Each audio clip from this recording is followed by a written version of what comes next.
Ladies and gentlemen, I'd like to call this regular council meeting to order. Before I ask for adoption of the meeting, Mayor Ives is away, and as the acting mayor this month, I will be chairing this meeting this evening, so I appreciate your patience. So I'll ask for adoption of the agenda. Move. Second. Thank you. We have two delegations today. First up is Chris Morrison from the Garry Oak Preservation Committee, and Chris is here, I believe. Yeah. Yes. Chris, we ask you have 10 minutes to speak.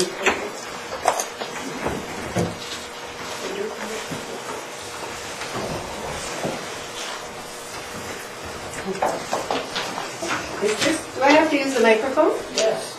Yes. Apparently you do. Okay. I'm pretty good at It that. helps. Okay. Turning it on also helps. Is it on? Can you hear me? The microphone's just for the No, it's camera. okay. You don't need it. Okay, yeah.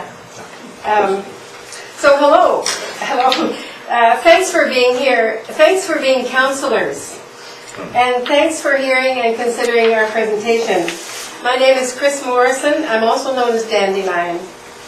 And I am representing the Garry Oak Preservation Committee.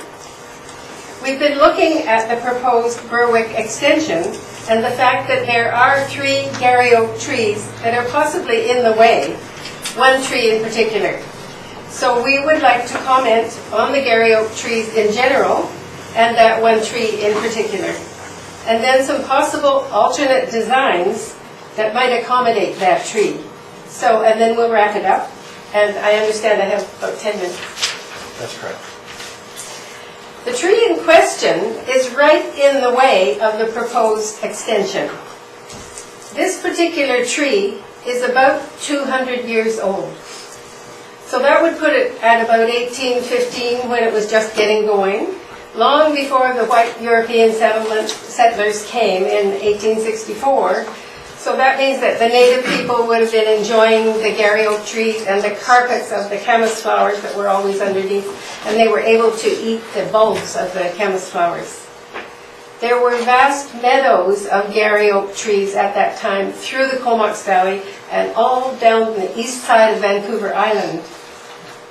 And now there's only 5% of these original trees left. This particular tree is healthy. Its life expectancy is probably anywhere from 500 to 1,000 years. It's very drought resistant and it's fire resistant. And these are species at risk. I'd like to draw your attention to the official community plan, page 163, section E, which says a development permit may be issued where there is an addition to a building if the parcel does not contain any Garry Oak ecosystem. And this is a real bone of contention because this is the northern remnant of a vast Garry Oak ecosystem. This tree is a gift which we can cherish for a long time. And so, in order to accommodate this tree, we have come up with some ideas for some possible alternate designs which we ask you to consider in order that this tree may continue to live and thrive.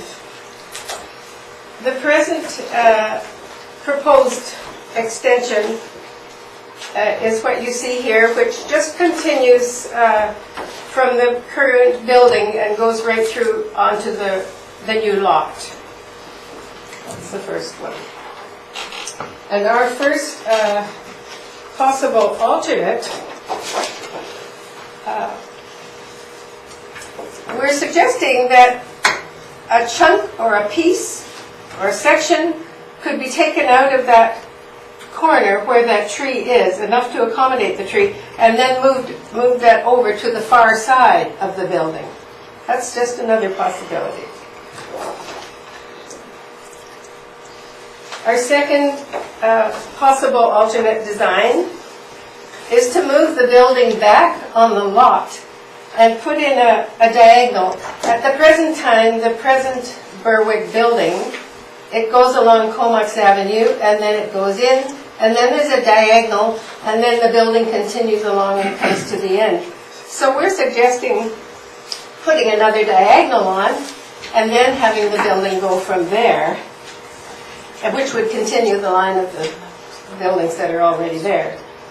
And our third suggestion, and these are just suggestions for your imagination, again, is to move the proposed building to the back of the lot, have the diagonal again, and then have residential units on one side only, similar to the building on Beaufort where the library is at the bottom of the building, and then have another wing coming down towards the street, with residential units on one side only, so you wouldn't lose any units. And it would create a lovely place, almost like a courtyard for those trees.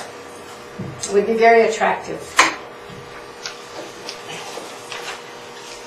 And so now to finish off, some of you may already know that the Seniors Village has also got a Gary Oak tree. They have managed to create a design that goes around the tree, making a feature of it and a courtyard.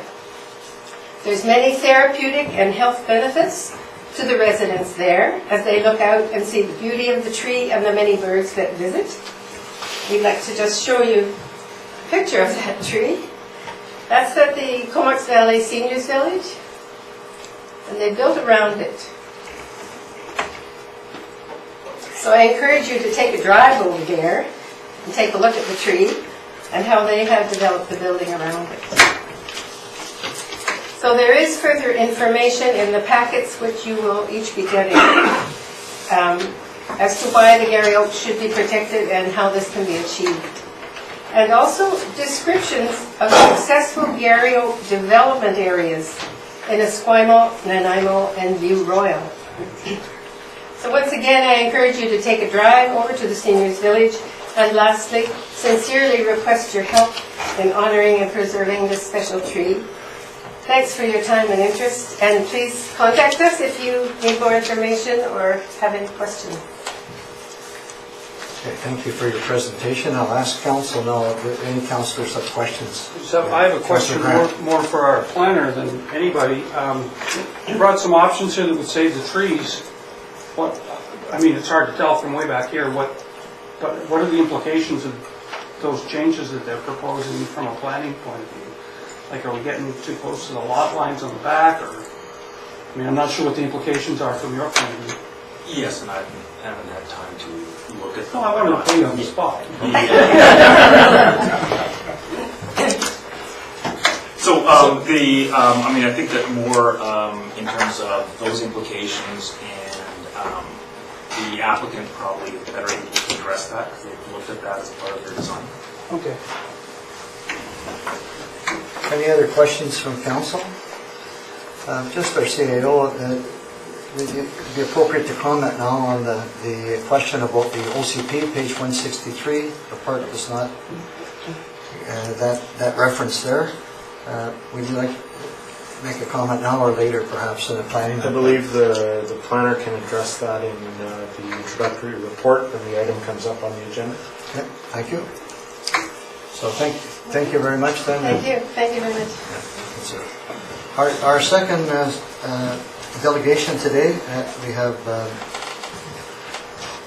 Jackson Lowe and Bill Baumhoff from the construction folks, VP Construction for Burwood. Actually, it's Chris Denford. Thank you. And same thing, we have 10 minutes for a presentation, and you are on as soon as you give me the signal. Okay. Can you hear me all right? Good evening, Acting Mayor McKinnon and members of council. My name is Chris Denford, and I am the President and CEO of Berwick Retirement Communities. Thank you for this opportunity to present our plans this evening for your consideration.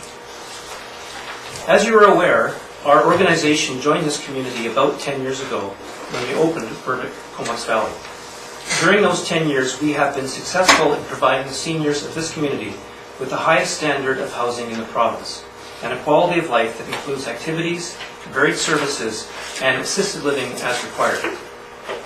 An important part of this success is recognizing that our residents have a strong desire to remain connected and engaged with this community, and have joined us in supporting local community groups and charitable organizations. Our amenities are frequently shared with families and public groups, enriching the lives of our residents and strengthening their connection with friends, families, and the Comox community. As an organization, we are always seeking ways to improve and expand our services and amenity areas. When we became aware that the property next door to us at 1666 Comox Avenue was on the market, and that the city was encouraging a higher density for the site as part of its downtown core initiative, we realized that we had such an opportunity.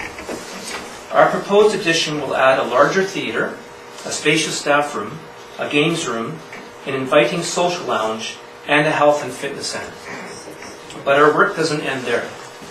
These new spaces will allow us to renovate and create better amenities on our existing main floor as well.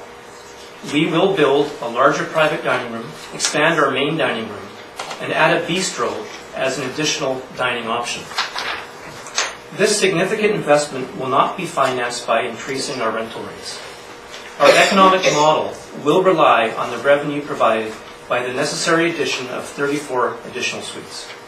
Now and in the future years, this community requires these additional suites to meet the demand of a growing aging demographic. We therefore respectfully ask that you support our proposal. Our improved spaces will add to the downtown core's vibrancy, allowing even more community engagement. It will also improve the quality of life for our residents, as well as provide a much-needed and desired housing option for the future seniors of this region and beyond. So thank you very much. It's now my pleasure to introduce Jackson Lowe, our architect, who will take you through our proposal. Thank you.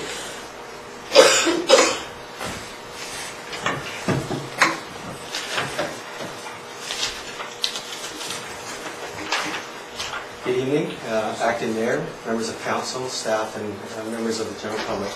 My name is Jackson Lowe. I'm with Lowe Hammond Rowe Architects in Victoria. We've been involved with the Burdick Retirement Group since 1988, helping them and assisting them with design and construction of the many Burdick facilities in the province. The opportunity came up to look at making an addition to their current facility here in Comox. The current facility is located near the corner of Comox Avenue and Stewart Street, and right adjacent to the Comox Centre Mall. And I'm going to attempt to not mess up and push the buttons I'm not supposed to push. There's no pointer on this. I wouldn't use it. No. That's what the buttons are not supposed to push. Take a plane down. So as you can see, the yellow portion on that site plan is the existing facility, and the little orange part is the addition that we're looking to make, the adjacent malls and Comox Avenue to the bottom of that development there. The original proposal was rezoned in 2004, and the project was completed in 2006. Today we sit at a juncture where we have the opportunity to add to the current 133 suites to increase it by another 34 suites. Seniors housing in this area, in our minds, is beneficial because it's in the downtown core. It provides them access and the ability to access the downtown amenities as well as services that are provided in the downtown area. The lot provided us with a number of considerations as we look at the project and the property. The ability to basically cover a fair portion of the site was available to us, but in light of the situation of looking at what is there on site, the existing Gary Oak Grove and some of the proximity to the streets and so on, we took a different vantage point. We wanted to try and save as many of the trees as we could, so we in the planning process, we looked at that, and the ability to save the 2 trees out of the 3 Gary Oaks was a possibility. I think currently there's a study being done on the root system of the existing Gary Oaks, and that report will be coming out fairly shortly as well. The new addition that we're looking at and proposing will certainly be consistent with the original development and in terms of the character, the color, and materials. So when we're looking at the facility, we had a number of considerations. First, we have to basically kind of consolidate the two properties. So what you see is the property line across here, across here. That's the existing facility, and this is the proposed new facility. The proposed site coverage is 30%, which in combination with the original facility will become 37% site coverage. The protection of as many trees as we can in discussion with planning department. So the 2 Gary Oaks that we're able to save is here. The third one that's been under discussion is the one that's located here. The other consideration is this existing hedge and fairly large firs that are along the edge of the property here. Once again, in discussion with the staff, we've now offset the driveway for service access off of the property line so that we can retain and be away from the root system of these trees. So we sort of do a bit of a curve around to get access for servicing. Once again, the ability and the notion of trying to develop the site is understandably, potentially we could have come this far off of Comox Avenue and been very close to the street. But what we looked at was a design that would be a little bit more sustainable and more compact. So what we did was we decided to go higher rather than sprawl out on the property and basically take out a fairly large chunk of the property. In doing so, what we've done is, in terms of the compactness of the development, we've been able to open up a public open space here, where we're designing a landscape feature that will allow public access to that portion of the property, so it allows the city to have a bit of a new amenity along Comox Avenue. The existing driveway that currently is a service access for the facility that's along the property line here is being relocated here. And there will be, from what we understand, is there won't be any additional service vehicles. There will be the same quantity of deliveries and service that's currently available for the facility.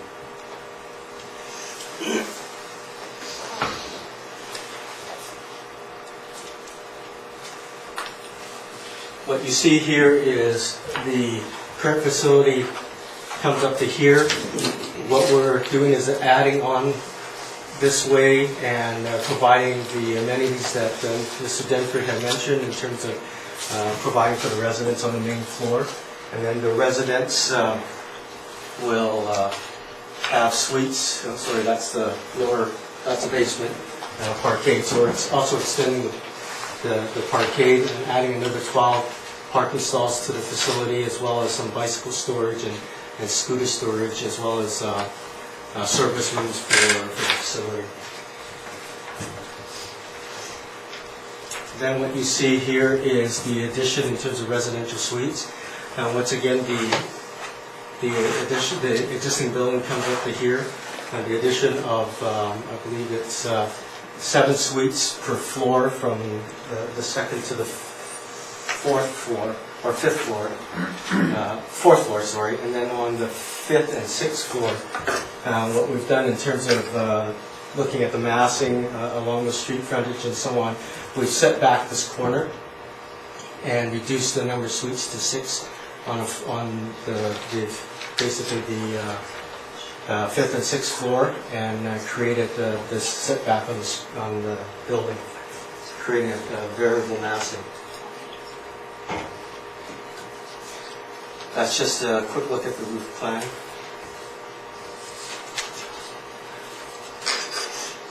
The number of variety of suites that are being provided.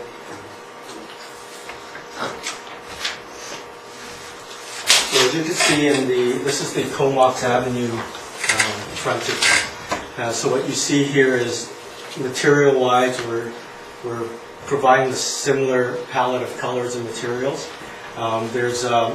Instead of creating just a massive block, there are a variety of things happening. There's balconies with pergolas and columns, as well as the building is set back and pulled out in various places. So this piece and this piece is forward, and so it undulates, so it creates some interest in the building and some strength in terms of materials and variety of materials and colors that are available, but also having some relationship back to the original facility that was created a number of years ago. In doing so, we've also, in setting back the corner of the property to relieve the massing a bit, we've also provided what we call a feature element in the building, which is similar to a lighthouse, which is akin to the marine theme that's of interest to the city of Comox. That's the side elevation, I guess that you would call the east elevation, which is where the service drive aisle is, and in the back of the property is roughly in this location here.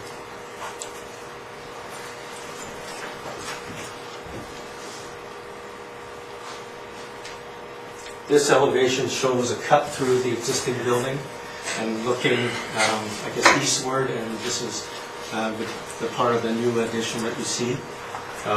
Limitations on that building face is because the separation, there's a firewall, so there's very limited penetrations that we could do on that, but as you can see, we've provided a variety of forms as well as materials to try to break up that sort of mass and form as a blank wall. This elevation is the east elevation.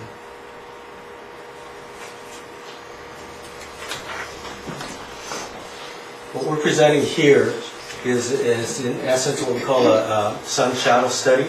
And what you can see from the sun shadow study is that the addition really has very little impact in terms of providing or blocking out sunlight to the adjacent neighbors.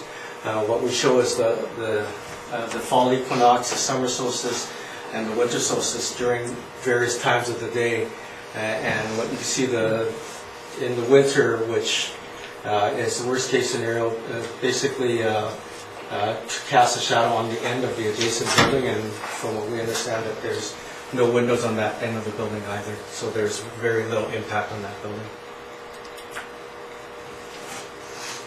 What we're presenting here is the concept plan for the landscaping, the property line being here from the existing original facility. What we're trying to do is extend this landscaping across the Comox Avenue from the existing to the new addition. As you can see, creating this sort of public accessible amenity. We have water feature, which also becomes a stormwater retention pond, so it sort of doubles up as a sustainability piece, as well as providing spaces for the community to basically enjoy rest and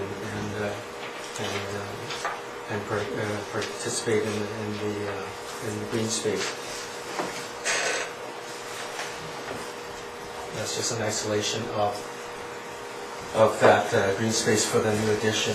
What the difference is, what we'll be forwarding to the planning department is a variation of this in which the landscape plan addresses these existing fir trees, so the offset of the driveway will be shown in that drawing.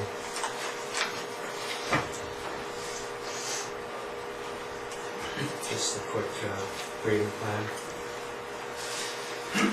This is an image of the landscape architect's vision and where he got inspiration from, and some of the things that will relate to the development and the landscaping that's provided for in this development.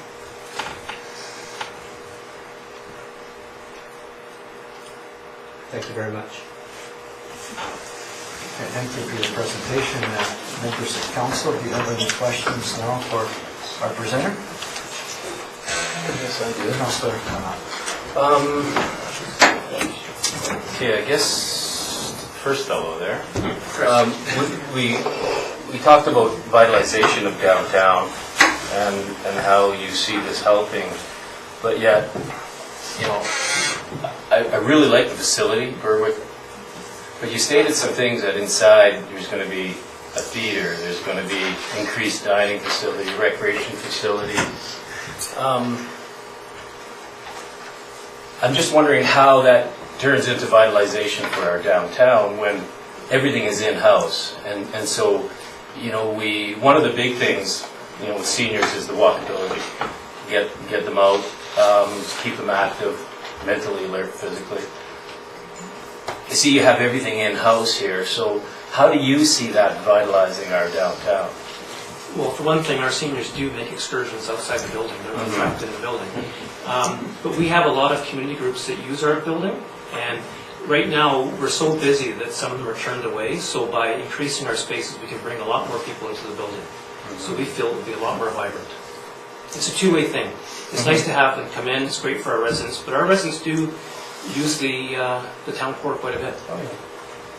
So we'll have 34 additional suites with seniors using the downtown core.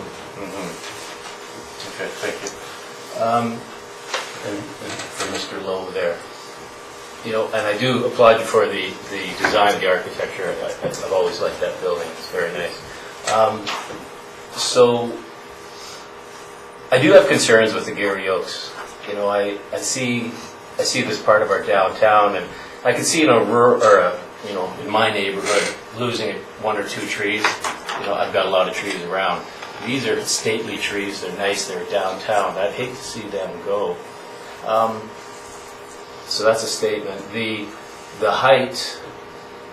You know, we talk about the shadow effect. A concern too that I have though is the blocking of behind. There's an apartment block to the side of it, to the east of it, and then there's townhouses that are, I guess, two-level townhouses right behind there. And I see with this expansion, that would essentially block that area right in. And I have a little bit of a concern with that because it just kind of it just takes that neighborhood, and I think it takes away the openness of it that it may have right now. One more thing is what somebody brought up to me was parking. Right now, staff parking is either very few or non-existent. A lot of times the Comox Ave is used for staff parking. So with this here, do you see any of the additional parking that you're going to be providing used for staff parking? Yeah, we're going to be looking at that, and if you do forward this to a public hearing, we'll have a full plan for you to consider. Okay. But our plan is to utilize some of our underground parking for staff. Okay. Thank you. Yes, Councillor Swift. Thank you. Interesting concept. I think my question's for you, Jackson. The massing of the 6 stories and the shadowing, what part is attributable to the higher elevation of the building, or just having any building there itself? Is there a ability to move this back now? Yes. Or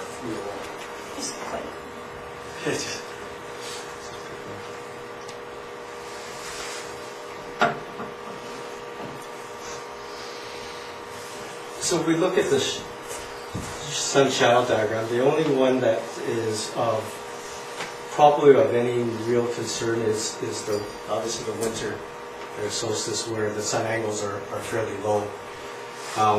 But as you could see, in any of...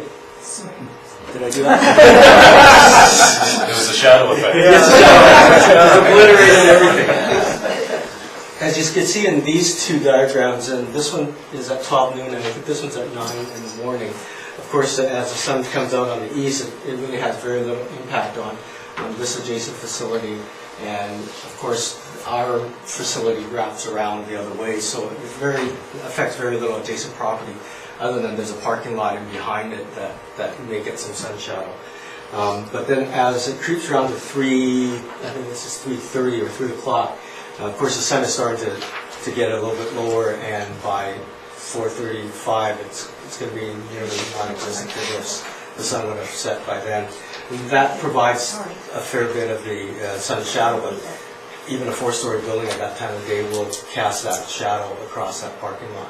So the 2 stories really, I think in our minds, won't necessarily affect anything, because at 12 o'clock, between 12 and 3 o'clock, you can see that very little is hitting across a building at all. The rest of it is along a parking lot. So by 4 o'clock, within another hour, it'll start to cast a little bit over here. But, I think the extra 2 stories doesn't really have a lot of effect on the adjacent properties. On the difference between the shadowing. My question is, if it was a 4-story building, there still would be the cast of the shadow. It would still cast roughly the shadow, because the sun angle is so low at that time. It would just come across there at the same place. Thank you. Councillor Grant. Yeah, I was just wondering about, I guess it's the same question that I asked our staff, which is the implications if you were to take, and there was one picture up there, I forget which one it was, and it showed a portion of a tree, the 3 Gary Oak trees, and one of them appears to be pretty close to the line of the property, if I was seeing that correctly. That's the big one. Or that, of course. And so the implications of, as they said, moving it back, and it's hard to tell because without looking at their plan, I know it's hard to tell, but what are the implications of moving that back? And of course, that then affects the buildings behind as well. So I'm just trying to get a feel for what the reality of changing the plan a little bit to make that I work. think the trunk of that last Gary Oak sits about here. Yes. So if you're looking at a root system, that root system will probably encompass a fairly large area.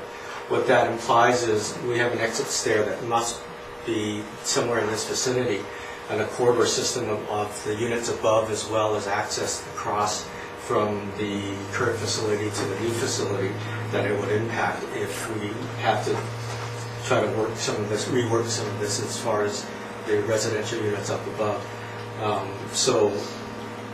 That in itself has a fairly huge impact. To just offset the whole building, because there's a corridor system up above that they need to meet fairly easily, or else there's a fairly convoluted way of getting in and around from one building to the other. And it's not that far away. I think we're roughly sort of in that sort of area for the property line. I think there would be a huge impact in terms of how we manipulate the spaces and how the building looks contiguous from one to the other as well. We wouldn't be able to meet our parking requirement either. Any other questions, Councillor? Yeah, I think most things have been covered. With your residents, what percentage would you say have a car? Oh gosh. Bill, do you know? It varies. Well, 60%, because I just looked at this afternoon to see if we can get some staff parking downstairs. About 60% of our residents have cars. And that fluctuates from year to year. Yeah. Sometimes it's less, sometimes. So we're looking at maybe allowing some staff parking as it frees up, and then taking it away as residents come in. We'll have to have a lottery system, I think. So the parking that you have so far is based on resident parking and visitor parking? That's right. Solely? Yes. Okay. There's also a bit of parking for commercial purposes for the commercial pieces on Comox Avenue that are part of this facility. So there's a requirement for some public parking there as well as you enter into the parking system. Okay, any other questions then? And I appreciate the questions from Councillor Nallis that in an effort to get the issues on the table now, and just as well as later we're going to have a presentation from our planner in regards to this this request, and there'll be an opportunity for some questions there as well. So thank you very much for your presentation, and we'll carry on with the meeting now. Next item, can I have adopt our minutes of the meeting, please? Move. Second. And our regular council minute meetings, go ahead, can I have an adoption of that, please? Move. Second. And our committee of the whole meetings, The minutes? Vote. Yes, vote, sorry, to accept the minutes? Yeah. All those in favor? Thank you, carried. And the committee of the whole committee meetings, minutes? Move proceed. Second. And all those in favor? Carried. Okay, in regards to committee recommendations, first item is permissive tax exemptions for 2016. And For second and third reading. I'll second that. all those in favor? And just a reminder, the tennis club has been added to that for consideration. Excuse us, please. Second item, the reserve for policing and emergencies. Move the recommendation. Second. We have a seconder. All those in favor? Discussion? Did we, refresh my memory, were we waiting for Inspector Walton to come and talk to us prior to passing this? That was a request to council, and my understanding, checking before the meeting, that Staff Sergeant Tim Walton will be coming on October the 14th to speak to council. So would we not want to wait on passing this until we talk to him when we get full information? What I had proposed is that you can proceed with giving this 3 readings. This recommendation doesn't do that, you'll do it later in the meeting. Okay. And that bylaw will be held until the inspector comes, makes a presentation, and the council can decide what to do. Okay. We can have our vote then either way after we get that information. So, all those in favor then? Carried. Committee reports, there's none. Unfinished business, the management report, can I have a document? Second. All those in favor? Carried. No special reports. Bylaws. Moving to bylaw 1815, Comox permissive tax exemption bylaw for 2015. Move first, second, and third reading. Second. And all those in favor? That's carried. Bylaw 1819, and that's the Comox Reserve Funds bylaw that we just addressed. I'll move first, second, and third reading. Second. And all those in favor? That's carried. It's carried once we hear from the No, inspector. that's for second and third. Fourth is. Fourth, okay. So we'll hear from the staff sergeant, and then we'll have our vote for third reading. Under new business, Can I sorry. just make a comment here? I can't see how you can't support it. I know we are kind of concerned about the police part, but we still need a reserve fund for other contingencies, fires, floods, and any other disaster that might come our way. There was an earthquake today. So I understand some concerns around the policing part of it, but I really think we need to support this. It's proactive. Your point is well noted. Council did request that we have Staff Sergeant come to clarify that particular aspect of it, and I think we're just seeking some clarification on the policing costs, etc., and then we'll have our vote there. But that was passed at the council meeting to request that the Staff Sergeant speak. And even just to add to that, the existing reserve fund bylaw is in effect and will be in effect until this bylaw is adopted. So that will hold all of the other reserve accounts. Until council passes something different. Councillor Slick, is that clarified? Yeah. Thank you.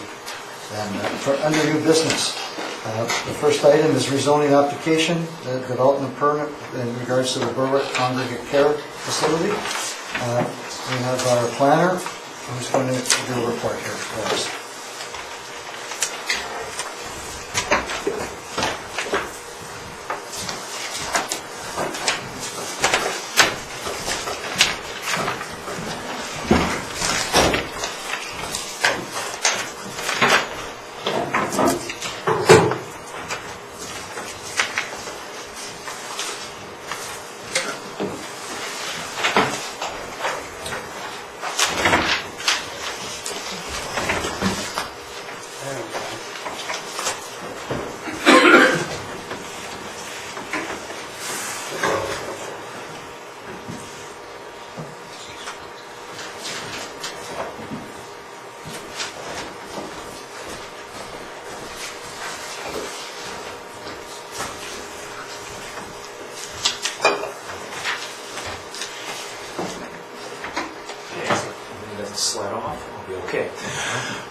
Thank you for the opportunity to give a presentation to Mayor and Council. This, of course, is on rezoning application RZ 15-7 and development permit application 15-9 for 1666 and 1700 Comox Avenue. Presentation is broken down into 4 components: location and the general land use context, the application summary, sustainability implications, and the implications of the downtown revitalization program. If anybody have questions on that. So this is our official community plan, an excerpt, and what I want to bring your attention to is subject. We have the existing Berwick facility at 1700 Comox Avenue, and we also have the proposed addition, which is currently on a separate property at 1666. 1666 is sort of the blurry image, is in this area. In this area, that land use designation is low-rise apartments, townhouses, ground-oriented infill. And what I want to be very specific on, because it will come up further in the presentation, is the existing facility is on a bit of a panhandle kind of shape. The west portion of it is designated downtown commercial. The east portion of the existing facility is actually designated for low-rise apartments, townhouses, ground-oriented infill. And you can actually see this play out on the ground as you walk from the building going from the west towards the east. The west, you see the parking lot entrance. You also then see the commercial on the ground floor with the gelato business, the physiotherapy, and then all of a sudden you see the increased setback away from the street, and it's going to residential, i.e. the congregate care facility. That actually plays out on the ground on the existing property.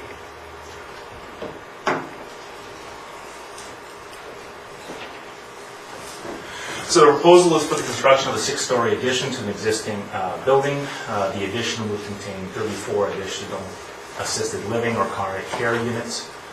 Those are dwelling units with centralized kitchen access to a centralized kitchen and possibility of housekeeping under the definition itself.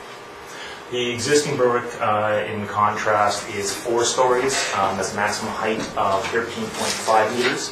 So this, under 6 stories, would have a maximum height in the proposed zone of 19.75 meters.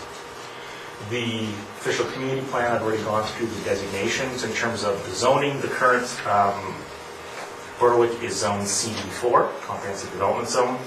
The vacant parcel, the parcel where the addition is proposed, which is 1666, is currently zoned single family, R1.1.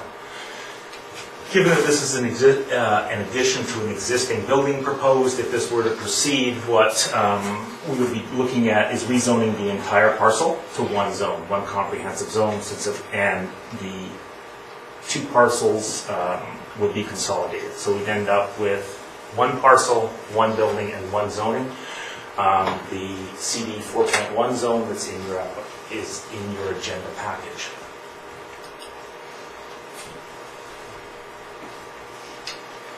With the split designation, I just want to make a distinction. So we do have the downtown Comox designation, and that's the social and cultural heart of the town. It allows for a large range of commercial, office, and service uses, as well as institutional and multifamily residential. It has a specific statement in those policies that says the form of development in that designation should be a maximum of 4 stories in height. Provides some exceptions, one of the properties, of course, being the recently discussed Warren property. So that's the wording out of the bylaw itself. When we get into the low-rise apartments, townhouses, and ground-oriented infill, wide variety of housing types. That includes senior-specific housing, such as congregate care. In fact, our OCP has got a specific policy that applies to all residential developments. Residential designations. Developments that include a range of appropriate and affordable housing options for older people, including assisted living, are encouraged. In terms of the residential low-rise apartments designation, it also has a maximum height limit. The way that is worded is very specific. It's 4-story maximum, is specific to apartments. Does not apply to congregate care facilities, it does not apply to townhouses or other forms. And also, even in that designation, there is one specific property that's exempted from, even for apartments, from the 4-story maximum height. Congregate care housing is a separate form from apartments. It is unique because it does have a centralized kitchen that allows for housekeeping. Your simple economies of scale to produce that dictates a larger minimum floor area. So, for example, you can get away with with an apartment being economically viable, maybe with 8 units or 12 units. That similar footprint would not be viable as a congregate care facility.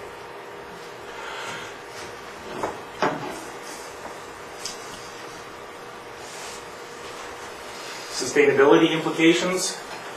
So it does propose to provide congregate care units. In terms of those congregate care units, key things, of course, are important for seniors with mobility or other limitations.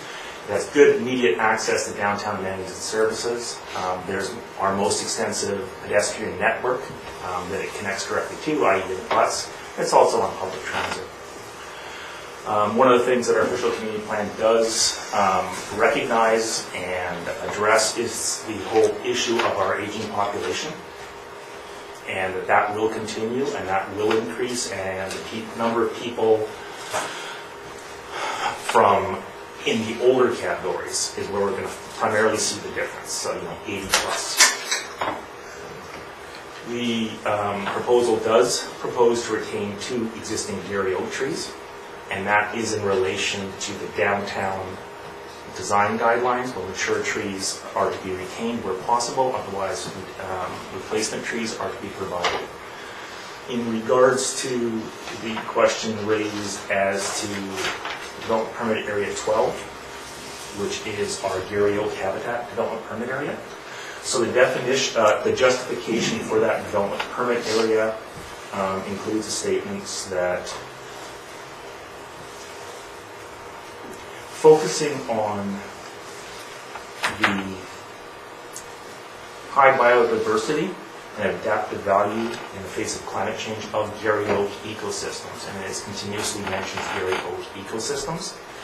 The exemption that was read out earlier today is for the subdivision of land, alteration of land, including vegetation or construction of addition to or alteration of building, if the parcel does not contain any Gary Oak ecosystem.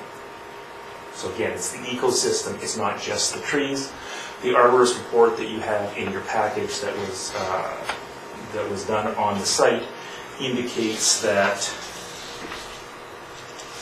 the trees are approximately anywhere between 40 and 60 years of age. They were probably planted in conjunction with a single-family development, and understory vegetation is absent from the tree rooting areas apart from lawn, grass along the tree's east and north edges. So there is no ecosystem per se in that area. That's reflected in Development Permit Area 12. Development Permit Area 12 identifies is applies to certain properties shown on the map, and the subject property is not designated within that development permit area. So in terms of guidelines for tree protection, it's within the design guidelines to maintain existing mature trees, provide replacement trees. Proposal is currently to retain 2 trees. Outstanding items includes registration of a covenant that would then ramp up the level of protection to require the retention of those trees if they should die for any reason, that a replacement tree be planted in its stead, and there is a rent charge penalty based on those. There's also public access in terms of front yard, garden, and courtyard, and I'll talk about that more in a moment. The site plan adjustments for the retention of the fir trees on the adjacent property to the east, the apartment, and that's one of the concerns raised by the property owner of that, and that's in their package and their submissions. The LEED Silver construction equivalent Also, there's sound attenuation proposed for the units. We do recognize that as infill occurs, we're of course having more activity not only on parcels but on the streets, which means noise will increase. The proposal would meet CMHC sound attenuation guidelines for inside the units to ensure that they meet minimum standards for sound attenuation.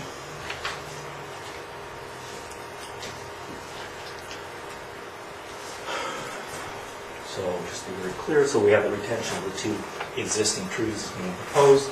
The front yard courtyard is quite uniquely designated in terms of you have the Gary oaks in here, you have plantings, you have a water feature, and then a small little bridge with a gate on it.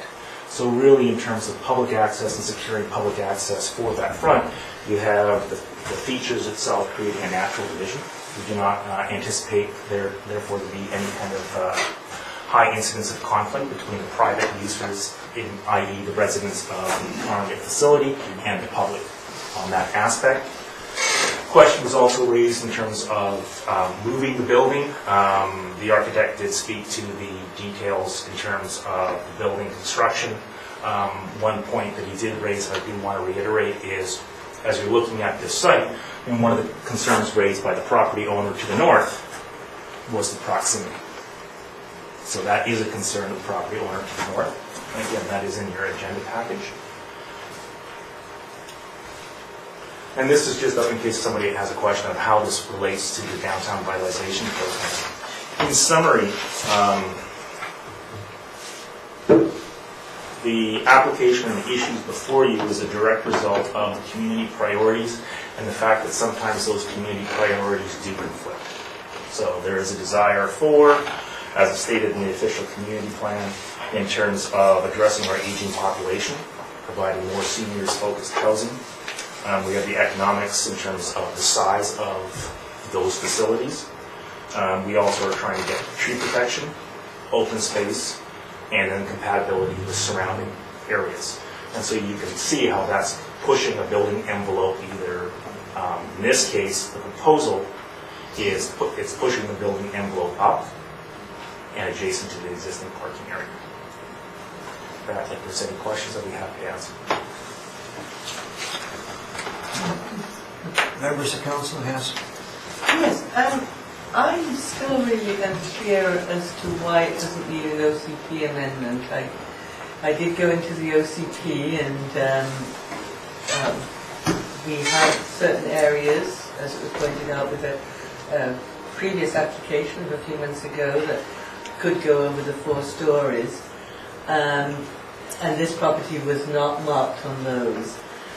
So is it strictly because it's a congregate care unit that you're saying that the 4-story maximum no longer applies?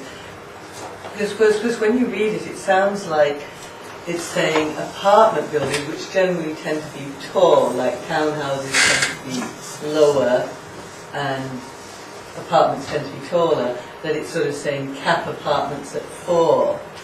And so that whole zone, that whole designation in the OCP sounds like it speaks to 4 stories. And so if you have something that's, so I'm really not clear as to how we can make that leap. So if it's not 4, could it be 10? Could it be 12? I mean, if there is, by that definition that the OCP allows this 6 stories apparently, would it allow 12 stories too? So the distinction between the Lorne has got a different land use designation. So there are story limits in the official community plan in relation to specific land uses. So the Lorne is designated downtown commercial, and this one is actually designated, this portion is designated low-rise apartments. So that's the first distinction. Mm-hmm. So unlike the downtown commercial that says developments, it says something like developments, it's very broad. It says there's a general maximum number of stories of 4. And then it says, much like these specific properties, you can go higher. In this case, the wording is very specific. It does not say there's a general level of 4. It says low-rise apartments are limited to 4 stories. So in terms of a maximum set And the OCP is also very specific in its wording in distinguishing between an apartment and congregate care or assisted living facilities. So what that means is, from the OCP itself, there is no prohibition from council in terms of rezoning the parcel for 6 stories, for 8 stories, is what council deems to be appropriate. And So you're not bound to do it, but you're not prohibited from doing it. It's really, it allows you to look at the merits of the proposal and make a decision as you see fit. Case-by-case consideration. And so the lot, I mean, it still sounds, I'm sure. So is this the only category then that the sky is the limit without an OCP? No, amendment? mixed-use commercial, I believe, also doesn't have a stated limit. Single family doesn't have a limit. So that's all regulated by the zoning bylaw. Anyway, it sounds mystifying, but I'll take your word for it. So what size is the lot? Which at the moment just has a single family house on it. Sorry? The existing lot? Yeah, the existing lot, yeah.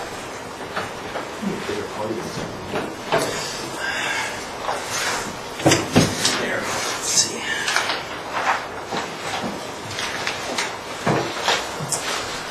Regina, do you have that information? 1634.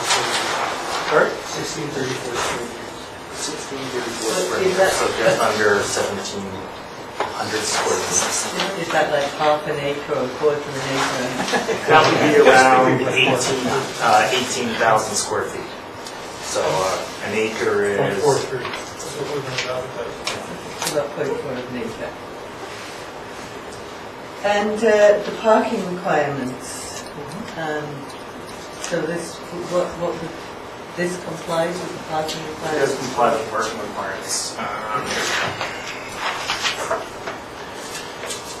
Okay, so required on-site vehicle parking spaces is 9. Class 1 bike parking is 6, and same with Class 2 bike parking. No requirement for scooter parking. What's proposed to be provided on-site specific to the addition is 12 vehicle parking spaces. 6 of the Class 1, 6 of the Class 2 bike parking, 4 scooter parking. So those 12 will be in addition to the existing 107 for the existing building. So we're looking at the existing building parking, providing some of the parking. If 60% of the residents have a car and we're looking at 34 more units, then the 12 is definitely going to be taken up by residents. Under the proposed report, the property will be consolidated into one. It would be one building. So if the property was rezoned and approved, you would have a total of 119 units, 119 vehicle parking spaces on that site to accommodate visitors and residents.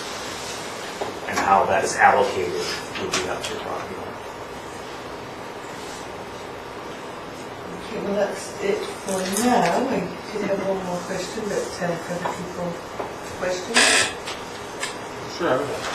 Yes, Councillor Grant, then Councillor McDonald. So, I'm assuming that if we were to hold this building to 4 stories, that in order for Berwick to get a reasonable number of units on here, they would have to increase their site coverage, and that's got to be the case, which would then impact that front courtyard and also the other 2 Gary Oak trees. Is that a fair assessment? Yes, the applicant's rationale says they look at a certain square footage, total square footage. First looked at doing it in a 4-story, and that would push that building footprint out closer to the street, which would then, of course, bring the building further closer and would impact the Gary Oaks to a higher degree. Okay. Councillor Arnott? Yeah, just echo what Councillor Price was saying. And I remember when we did the OCP 6-7 years ago, and I must have dozed off at that part because I don't recall, and I don't follow it as closely as you as a planner, but I don't recall those special kind of whatever the word I'm looking for, those exemptions in there. Thank you. I think height is height. So we were talking back then, we had, 5 different lots around town that we could exceed 4 stories. I missed that part when congregate care could basically go, as high as we, or as we wanted. What we would allow, yes. But I have real concerns going in 6 stories there. I do believe that it should be an OCP rezoning or revisiting that. I think that's too large in there, and I also think that losing those trees would be a real shame in our downtown area. So I would like to see some other kind of reworking of that site to bring it down into a lower area and keep the trees, somehow come up with something. But and I mean, the official community plan is a broad document, and it's not intended to get into and address every small has issue. it changed since Well, we it has did not. it? That has not changed. We have done 3 amendments to the official community plan. We introduced a new development permit area for coach houses that was identified in the implementation steps of the OCP itself, and we amended it to add properties to the Eagle Nest protection development permit area, given that the nest is moved. Those have been the only amendments since adopted. The way that this is worded and in terms of allowances, council has full discretion in terms of weighing the factors that you mentioned and is not bound to approve it. I mean, council has that full discretion.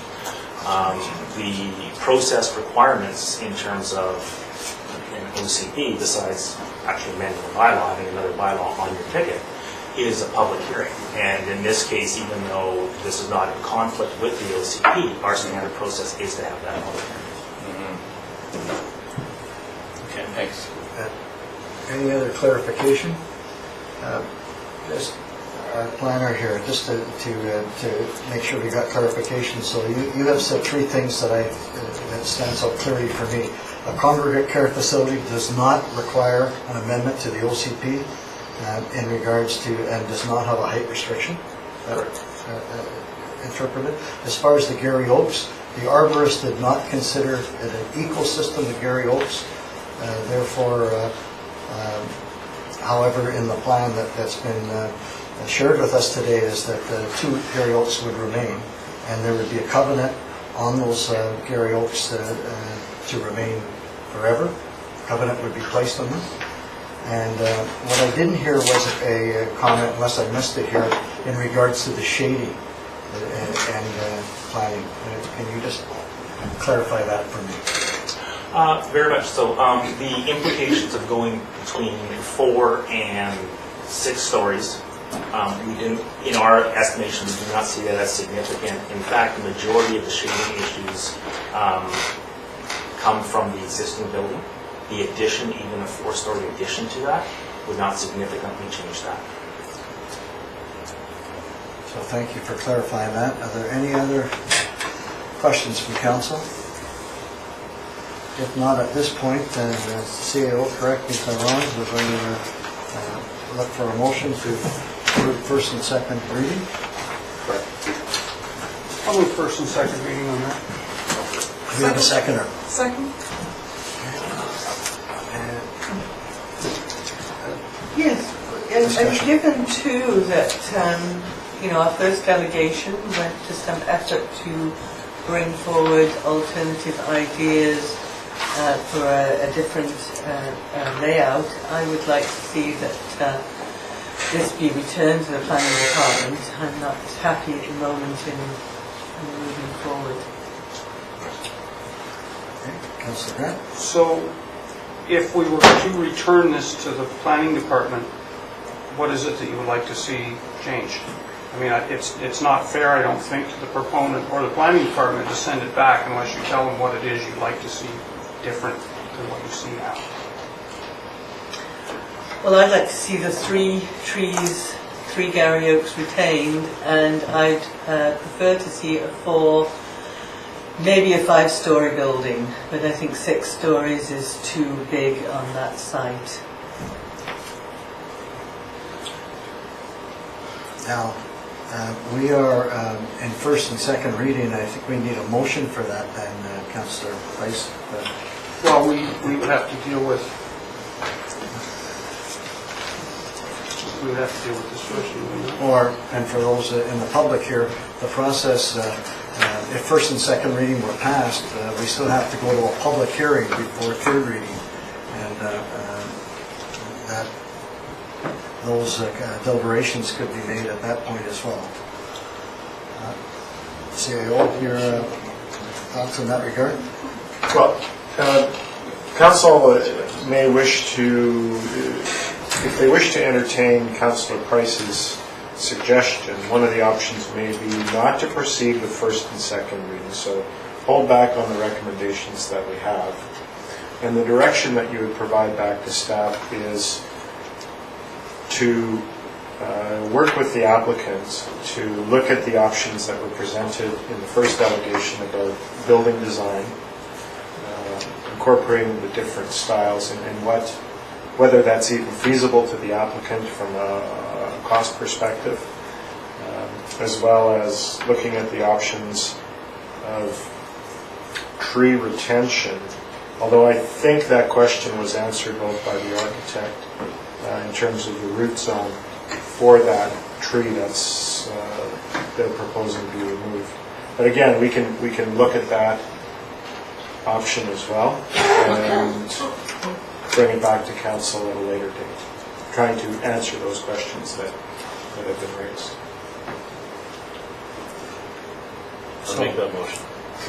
We're already on the motion. So basically what you're doing is you're referring it back to staff, and the direction we're taking is to re-examine the building layout, tree retention, and building height. Although I will say right up front that if you want to shrink the building, it becomes wider, which then has an impact on tree retention.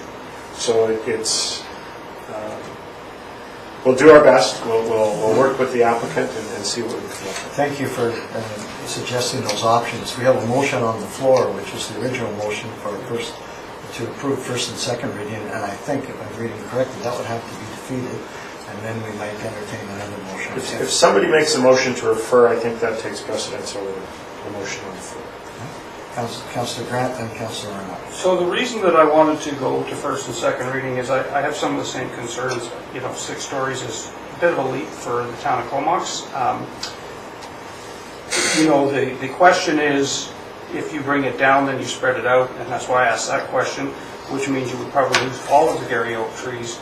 So the reason why I wanted to go to first and second reading was because I would be really interested in hearing what the general public has to say about this, and whether height or trees or what it is that would be palatable to them.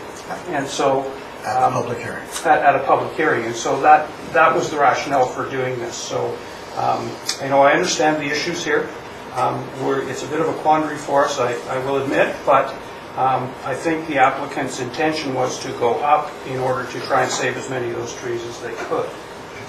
That, unless I'm reading that wrong, but I think that's what that was. So that was my rationale for wanting to go to first and second reading. Thank you, Councillor Arnott. Yeah, and I guess what I don't want is a similar situation that happened with the Lorne, and then at the last minute there was suggestions brought forward, but we had already entertained everybody first, second reading, going to public hearing, that things brought up. So I would like to see everything on the table right now, and I would like to see some options. And that way, when we do go to, if we go to public hearing, that people have some other options. Maybe there is no way we can do this. Maybe there is. So I would like to move what the CAO had said to refer back to staff for some options, and see where we can go with this. And I second that. I concur, and I mentioned earlier, really our past history is, this is an effort to get issues on the table earlier in the process. Exactly. And however, We want to cut down, to clear up some erroneous information, clear those from the table, so if it comes down to one issue, and the issue is the building out rather than up, if it's a height issue or if it's strictly a tree issue, we have to make the decision as council, and it becomes clear rather than clouded by 3 or 4 issues. The thing that I feel a little uncomfortable with right now is that we're only given 2 options, up or we lose the trees. And there's got to be some other area in there where we can work, and I don't feel comfortable just given 2 options right now. And so I'd like us to explore that. Councillor Price, and then we'll Yes, close and discussion. this argument of bring it down, it spreads out, move it in, it goes out. It isn't as if there's a determined finite piece that's going there. Or if there is, what determined that piece? Design is design, and you've got a piece of land, and this is what it opens itself to doing. So I don't think there is a finite number of blocks to get on the site. I think that mindset can be a bit restrictive. So, comment received? Yes, Councillor. So I guess I would argue that there actually is, and that is the financial viability of the project. If you take the financial viability out of it, it's not going to happen. So I would argue that there is a number. I don't know what that number is, but there is one. So do I hear a motion suggested by our CEO returning to staff? Yeah. And do I have a seconder for that? Councillor Price did. Mr. Price. And hopefully in that effort, we need to have a vote on that, of course. All those in favor? So that's carried, so we'll return to staff, and hopefully this will, again, speed up the process of consideration and not hold up a decision for a long period of time. Thank you for that suggestion, Mr. Moving on to the next item of new business. Actually, the correspondence, there's none. We have no late items, no more delegations. We'll move to reports from members of council. And I'll start with Councillor Swift, if I can. Okay. Last Monday I attended a special meeting that the Philburg Board had as they contemplate the options for the tea house for next year. So they've got some thinking to do and some planning to do there. And I also attended the sewer commission meeting yesterday. Thank you very much. Councillor Arnott. I have nothing to really add. So. Councillor Grant? Yeah, I attended the Marina Park open house last week, which you guys all did too, and you forgot all about it. I did that. Yeah. So, and I also met with the chair of the BIA today. Yesterday I was at a water committee meeting at the regional district where we talked about the Comox Lake Watershed Protection Plan. I think there's still lots of work to do on that. Some of the recommendations are that swimming and boating and camping and recreational issues around the lake would no longer be allowed, and so I don't see the public really buying into that. So I think there's a little more work to do on that, but that was a topic. There will be a water governance forum that the RD will put together. And we also spoke about the medical health officer's order that was brought down, and 5 options were brought in, and they ranged somewhere in cost from about $25,000 up to was about $9 million was the top. So we weren't given a recommendation as to which one was the best, which was a little bit disappointing, but that's been done. I also attended the sewer meeting where we talked about a combined effluent and outflow out off of Cape Lazo, and committee of the whole where we had Andrew Gower come to talk about governance. The economic development strategic priorities were presented, tax exemptions for Sunnydale Golf Course, and a public engagement piece regarding services and reviewing services and which services are necessary and which aren't. And that was quite a discussion that nobody seemed to really know how to get to the bottom of. So those were the issues. There was also 3 in-camera meetings along with that, so we can't talk about that. And we had a sports commission meeting at the same time where we got our candy vendor for the machines, which was good, and the swim club. Pardon me? And novelties, yeah, we're not allowed to just call it candy anymore. And we also talked about the curling rink and the renovations going on there. They are on time, they're on budget. They're hoping to throw their first rock down the new, what was it called, jet ice? Something really fast ice anyway on October 25th. So there should be a grand opening at that point. So that's what I did. Everybody should be happy. Yes. Thank you for your report. Which, by the way, is on time for their season too. So that was good news. Councillor Price. Yes, and I also was at the Marina Park Plan open house and the regional district meetings that Councillor Grant covered very well.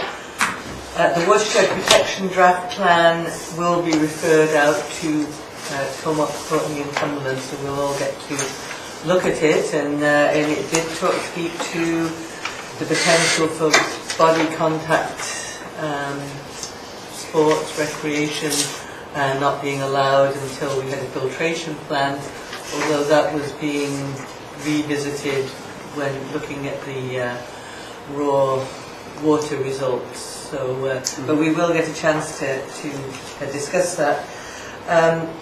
We did also have a transit update, and one of the things I did ask about was in timetables. I think you had brought up, Councillor McKinnon, about how people have put timetables in bus shelters to set them up themselves. So I did inquire what it would cost if we were to put them in the proper frame, and it's a cost of about $50 to $60 per bus stop. And the person who was talking about transit felt that there is some value. A lot of people go on their phones and get the information, but they still see results from having timetables up on the routes. So it may be something that we'd like to consider on some of our bus shelters. I believe that some of them in Courtney, the main terminals, they have the timetables up. And if we are interested in finding out more, that the RD would advise on that we would be responsible for the cost. Okay, thank you for that. Thank you. That should be communicated to the transit folks as well. Well, it would be up to us whether we chose to do it or not. Okay, just briefly, being acting mayor, there's a number of duties. I was at the Marina Park Open House along with many of you. Comox Valley Chamber Mixer in Courtney. The Alberni project opening at the mall there, a very successful and well-attended opening. A Razor Eater awareness fundraiser in our valley. There's a breakfast coming up for that. Some of us will be away at the UBCM, but that's coming up that same week. Anyone's going to be in town for that. There's a homeless coalition meeting today, and again it was reinforced that Comox by me and clarified again that Comox is coming up with funds to support the homeless coalition, and we want that communicated to the public when and other bits of information go out in regards to that. I was at the International Student Welcome on Sunday. I participated along with Councillor Grant in the Mayor's Golf Charity Fundraiser last week. Just to mention that because the Mayor's name is attached to that, is that there's charitable donations made to many groups, including North Island College Scholarships, the Comox Valley Larch Association, and many, many others. And it was well attended, and lots of funds were raised for many charities, which is very rewarding to see so many people participating. Went down and acknowledged our BIA folks who sponsored the paddle night, the last paddle night of the summer here, and it was well attended, and it is a great event on Tuesdays throughout June, July, and August, and early September. And the Comox Valley Social Planning Committee meeting I attended yesterday, and that's all I have to say about that. I'll just add to the Mayor's Golf Tournament too, that one of the charities was our gateway sign, our welcome sign, in which they put away $6,500 so that we can put solar lighting on it so you'll be able to see it. And that sign is actually, we've got a little bit of an engineering delay where we try and figure out how the metal works, but the forms have all been built, so we're awaiting a little bit of engineering, and then that should be ready to roll fairly quickly. So that's Where is it going to go? It is going to go just by the Trent River, so it's about 15 kilometers closer to town than the other one. And to close on that note, I can't speak for Councillor Grant, but Councillor McKinnon did not break any windows on patio homes around the Crown Golf Course, nor hit any players or deer. So that's the end of my report there. We have an in-camera meeting, and if it's appropriate, sorry, we have questions any questions from our media, esteemed media. Or any other media. And do we have any questions from the public? I'm Stephen Turler. I live on Westchester Drive. Consistent with the other night, last committee of the whole meeting, I viewed it on video, and I was very impressed with the council's comments regarding need to be consistent with being forewarned is forearmed in terms of getting more information prior to development applications coming forth. And all of you, I was very happy to see, seemed very, very much in agreement that was very important down the road. And I think there was reference made to asking the CAO to take a look at this. And I just wonder if there's any, and just only been a week, so I know it's probably too early to ask, but because I was very excited to hear this. So I'm just curious whether there's anything that's come out of that so far. CAO, do you want to make any comment on that? As I mentioned last week, we were going to be providing the notice that is published in the paper or to neighborhoods for a pre-development application meetings. Those would be circulated to members of council as a first step. So they would be getting that notice in advance. But the intent, again, of this pre-development application meeting is to let the public engage directly with the applicant rather than coming to council first. Okay, well, thank you for a good question and a follow-up from last meeting, and I appreciate that, right, and we're working towards that so that we feel that we are informed as well. Any other questions from the public? If not, we're sorry to say this, but we're having an in-camera meeting, and we need to exclude the public in regards to, in accordance with sections of the community charter. We'll make a motion to adjourn to in-camera. And we now have a motion to adjourn to our in-camera meeting. Just did. Seconded. All those in favor? Thank you.